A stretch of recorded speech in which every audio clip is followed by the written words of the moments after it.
I think there's a way where fiction can restore the real horror of how our economy runs to us and our own complicity. It's not an exaggeration. It's not hyperbole to say that we're siphoning off the dreams of children, right? Or the horizon light of a generation. Do you like books? I'm outlining a new writing project. Who wrote this book? Read it. What are you reading? Sometimes I'd write something. What are you writing? Have you written anything lately?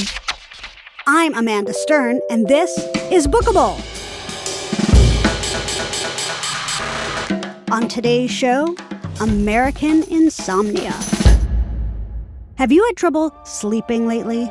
We sleep at night and wake in the morning. Did you take a pill for it? But for millions of Americans, sleep doesn't always come easy.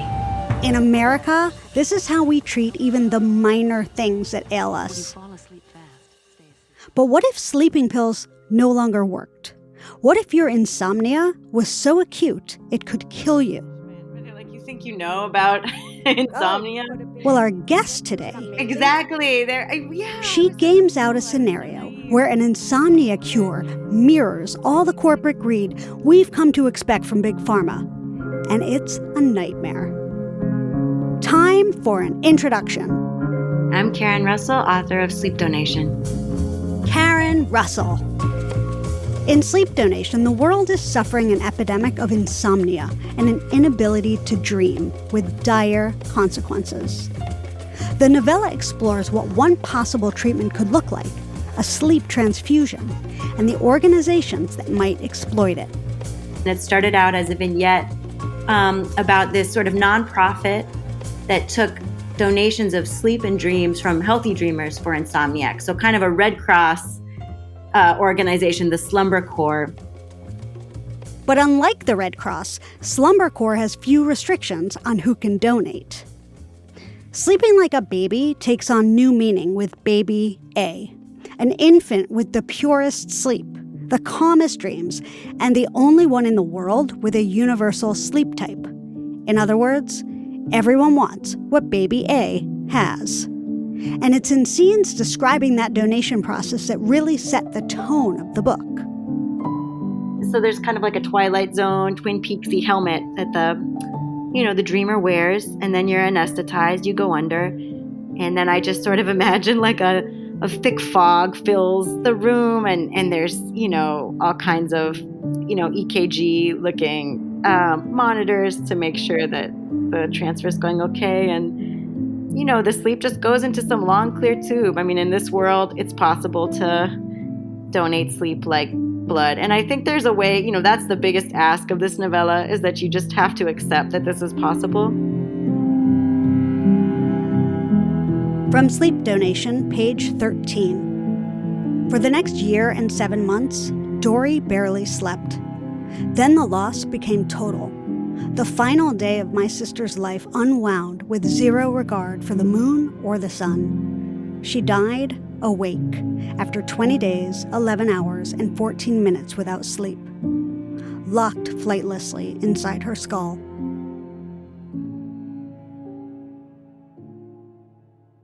So we're in this world where there's like a crisis of insomnia, and Trish, the recruiter, she works at Slumber Corps, as you mentioned, lost her sister Dory 7 years prior of terminal insomnia. Can you just tell us a bit about Trish's what's her day job? What does she have to do? She will sort of do these. I always think of an analog to like those blood drives, and so she calls people on the phone and she asks them if they're healthy sleepers to please come in and donate. But she also does these sort of drives where she'll recruit by telling her sister's story. And I was envisioning something almost like a possession, so she really it sort of transmits the nightmare of her sister's suffering and death. And she really does a pageantry of that to convince people to please give to this organization. And there's also sort of the subtle undertow of coercion or threat. There's this idea that if you don't give, this might happen to you or your family. And that ends up being something she grapples with a little bit later. She starts to have her doubts about this mission and the organization itself. And but I think that the story is very haunted for me by the death of this sister. And as a writer, I don't know. Looking back now, I can see how much of this is also, I've always thought of books as the original dream exchange technology. That's the way that, writing is the spell of language, and that's how you take something that's sort of unspeakably private, and then you give language to it and you transfer it into the reader's body. Or if you're a reader, you receive an author's dream and model it. Um, and I think there are all kinds of reasons why people write books. And I know that for me, one of them, part of it is sort of there's some unbearable dimensions to the past, or there's something sort of unbearable about being, you know, the solitary host of a dream. And I think sometimes that is part of the impulse is you want to share the deep privacy, this private wilderness inside you. You do want to give it parts of it to others, right? You want to score a dream for the reader's brain. Yeah, totally. I mean, and that's in that way, this book is just, it's like meta, meta, meta. Um, you know, writing is a dream state, reading is a dream state. This is about lack of a dream state. So the Slumber Core is run by Jim and Rudy Storch, who are these brothers who used to be like the titans of toilets, and they sunk all their money into this Slumber Core idea. Yeah, they made ergonomic toilets. I don't know, that was so funny to me when It is and funny. I was thinking obviously of, the Koch brothers and, Uh-huh. other sort of, the dark money that flows into politics from these, corporate titans, and sometimes their fortunes come, from hilarious endeavors. So Yeah. there are this organization that I think it says something about my own bedrock cynicism, I guess, that it's hard for me to believe that something as beautiful as like a clear, the circulatory system of sleep and dreams, and we're giving to the needy, Mm-hmm. and it's a pure gift. It was just very difficult for me to believe that America, American capitalism wouldn't race in and turn that into a commodity almost immediately. It's what we're best at, It's sadly. true. I mean, I live in Portland right now, and it was wild to watch weed go from this, uh, illegal substance that we're just going to punish in these insane ways anybody who sells or buys weed. And then, seconds after its legalization, it's like Costco presents. I know.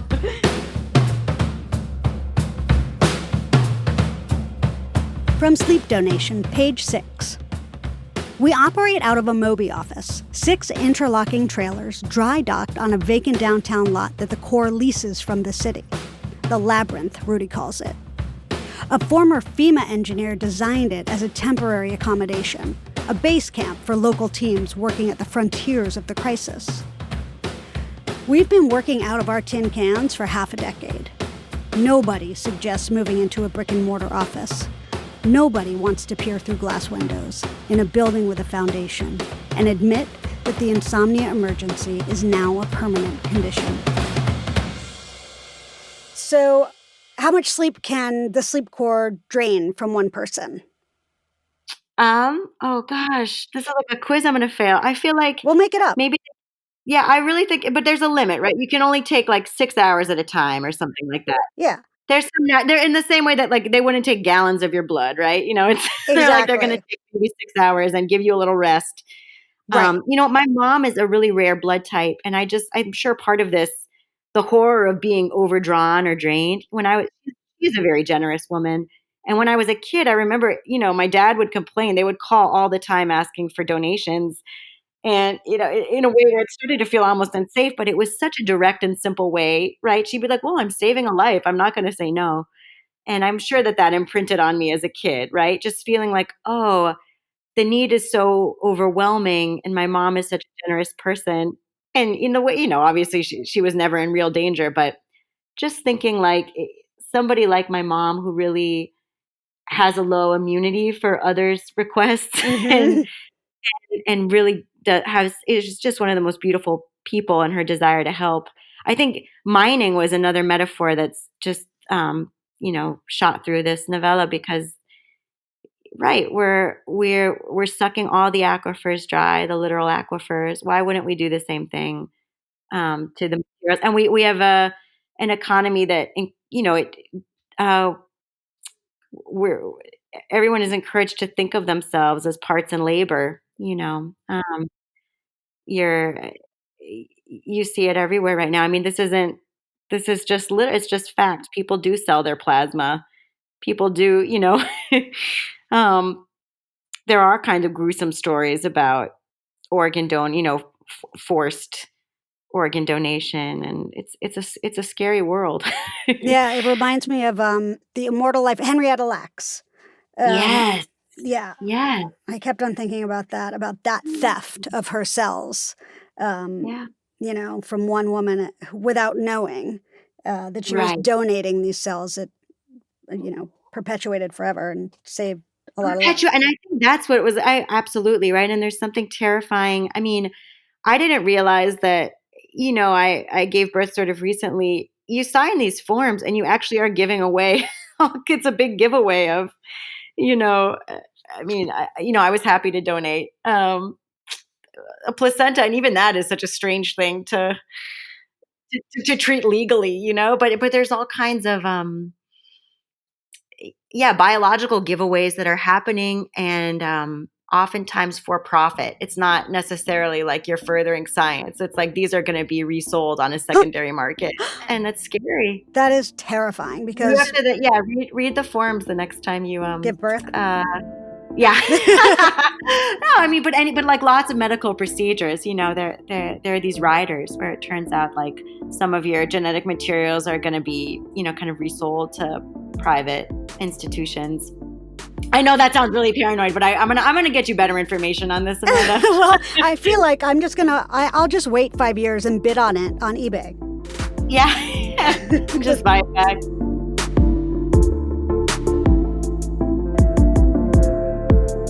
Time for a short break. When we come back, what happens when your sleep becomes infected and your dreams turn into nightmares? Stick around.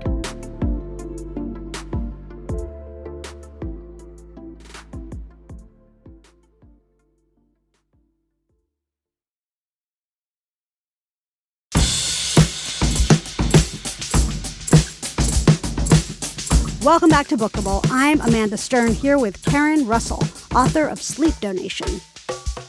Several years into the insomnia crisis, a healthy, white, middle-aged man decides to donate for the first time. He has none of the 300 known nightmares that would disqualify him from donating. He self-reports in sleep donation parlance as clean. His contribution is a 12-hour unit of sleep. He is donor Y. He heeds the call. He comes in and he donates sleep. And as it turns out, he has an incredibly virulent nightmare. They didn't know this was possible, when they first started doing these dream and sleep transfusions. But his nightmare starts to infect people. And it's like so terrifying that there's this like iatrogenic crisis where people are refusing to sleep at all. They don't ever want to have this nightmare again. And it just sort of eclipses their entire lives, and people commit suicide. People, would rather die slowly of, sleeplessness than have to endure this dream. And nobody knows, there are all kinds of theories. Was this guy sort of a terrorist using this technology to um, implant his nightmare in thousands of people? Is he, working for another government? Is he, just some sadist who wanted his nightmare to proliferate through the American population? Or is he maybe, a good person who had no idea about his own mind's contents?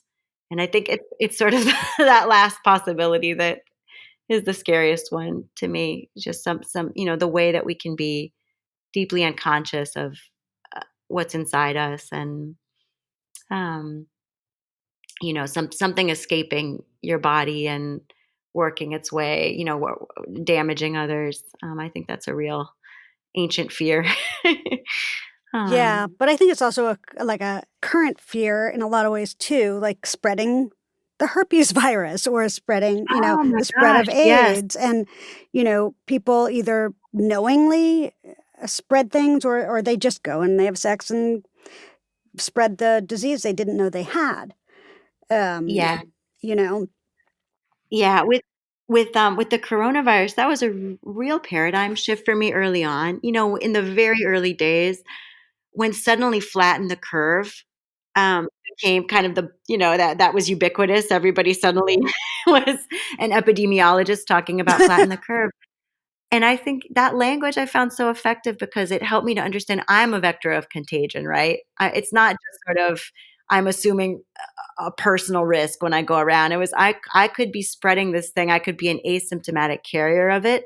And for me, that felt so close to the horror of this donor Y person, who is it, no one knows who it was, but like this nightmare is sort of this unprecedented disaster, global disaster. And it's, I initially I had tried to describe it, and the editor very wisely, I think, said it's so much scarier if you only know its effects. If you only know that the outcome is that these women are jumping off bridges so they don't have to dream it again. And it's true that anytime I've tried to describe one of my own nightmares, you just see your friend's eyes glazing over and their visible relief when you want me to stop talking. So I thought that was very effective, the fact that you didn't describe it, because you're forcing the reader into, wondering at their own worst impulses, their own, what could be the worst possible dream they could come up with. And it is, the not knowing is terrifying, but it is the parallel between being asymptomatic as a COVID carrier is amazing. It's like astonishing. yeah, and I mean, I feel that just consciously too. I'm always aware of how hard it is to stay awake to your own motives in this life, right? How little we know sometimes about, the lunging forces inside us. And I think with dreams, especially, sometimes, Amanda, people like to talk about genre, they'll ask about, well, where does this sit on the continuum of, realist fiction or the fantastical, the supernatural. And I always find, I always find myself thinking about the fact that everybody lays down, we lay prone, for hours every night and just model these universes, these like Yep. phantasmagoria. And then we all wake up and like eat our diet waffles or whatever and like go about our day. And it's so wild to me. I mean, the most normie person, right? Like the turtleneck wearing science teacher, he just lay flat for hours and had like a demon prom inside him. And then so I find there's something sort of scary and reassuring about that.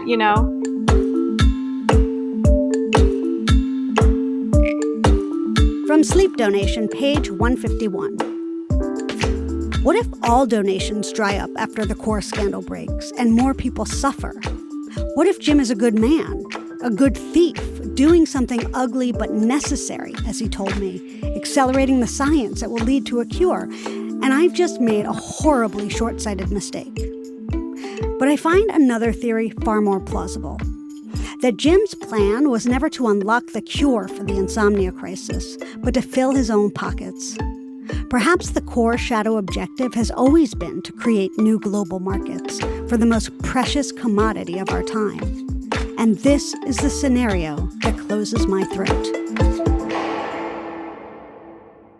The one thing that I find continues to terrify me more and more every day is just the stranglehold that tech has on us. I mean, I'm grateful too. I'm talking to you on Zencaster. We thank goodness for Duo and FaceTime and all these, wonderful technologies. But it's so scary to me that to live in the world, we do have to accept all these terms and conditions and tie so much of our private lives to Apple, Google. It's very scary. It is scary, and, there are side effects, and those then they take advantage of the side effects. And in this Mhm. book, it's the same thing. It's, donor Y comes in and he infects his dream goes viral. His nightmare goes viral. It does. And and there are side effects to that. But there's also organized around this whole new pandemic, like you were saying, is a whole capitalistic structure. And one of the structures that's built up is the night world. Will you talk about that a little bit?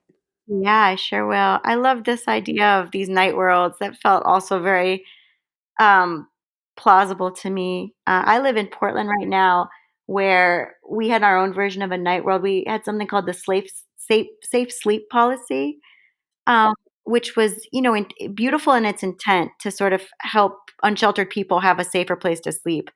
But what ended up happening was there were these tremendous tent camps, under overpasses by the river. And then, that policy was ended. And so now the streets are sort of clear of these worlds, but that the people are still in desperate need. So it's just, it's invisible, but it's obviously still it's not like many shelters, it's not like we have affordable housing and um, funding to end homelessness in Portland. So anyway, I mentioned that just because I think it's just another refraction of the world we're living in. So these desperate people start to congregate at night worlds, and a sort of like black market for sleep remedies. They cater to all of these people. There's some people that want to stay awake because they're infected with this nightmare, and there's some people that are insomniacs who haven't, they're way down on the list of donees.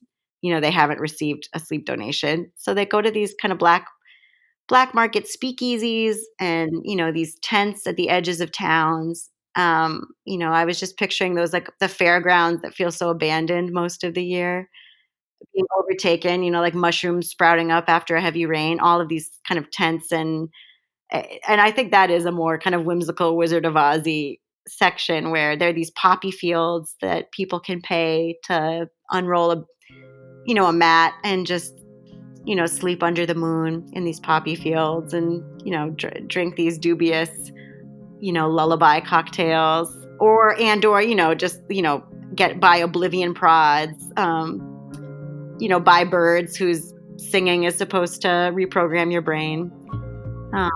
And right now, in like hydrochloroquine and bleach, I mean, they're I don't know what our equivalent of the night world would sell, but I do feel like it's been wild to see some of the conspiracy theories and, snake oil salesmen springing up around our own epidemic.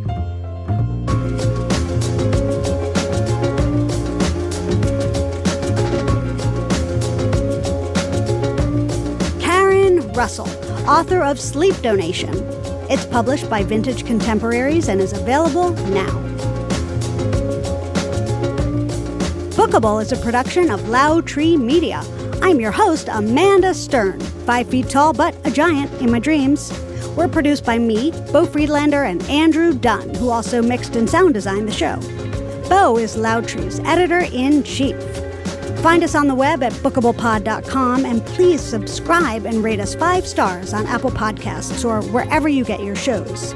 And you can read transcripts of all of our episodes at the Writing Cooperative. They're at writingcooperative.com. Karen was first interviewed about sleep donation back in 2014 when it was published digitally. Knowing what she knows now, she says she'd change some of her answers. If I could go back and give those interviews again, I think I would say, wow, these are not hypotheticals. This decades from now, I mean, this is the future coming into form.